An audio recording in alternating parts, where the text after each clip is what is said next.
So I'm gonna share something that I'm ashamed to admit even happened, but I think it's important that I put this information out into the world so it doesn't happen to anyone else. So a few days ago, we bought our girls a bunk bed. And the two biggest worries I had with the bunk bed was that someone would fall off the top or it would somehow collapse. So I was super hyper vigilant about that, and I did everything in my power to make sure those two things wouldn't happen. But there's actually something else that can happen with beds and bunk beds that I didn't even consider. So I bought this thing for my little one so she wouldn't fall off the bottom bunk. And yesterday it wasn't this high up, it was further down here to cover more of this space.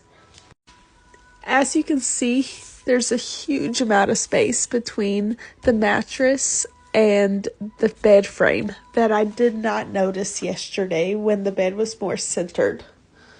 Last night when Lacey was sleeping, this was not right here. It was further down.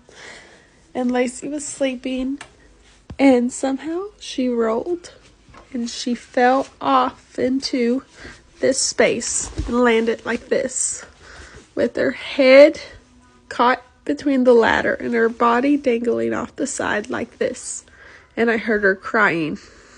Luckily, I'm a light sleeper because she wasn't crying loud. But if I was a heavier sleeper, I could have easily not heard her cries and she could have asphyxiated.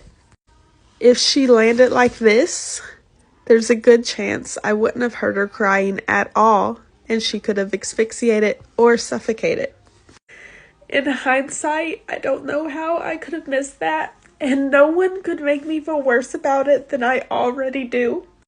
But after it happened, I go online and I look at ways to prevent anything like that from ever happening again, like what I can do to make the bunk bed safer. I'm even considering returning it or taking it apart.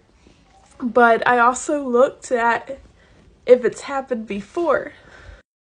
And it has.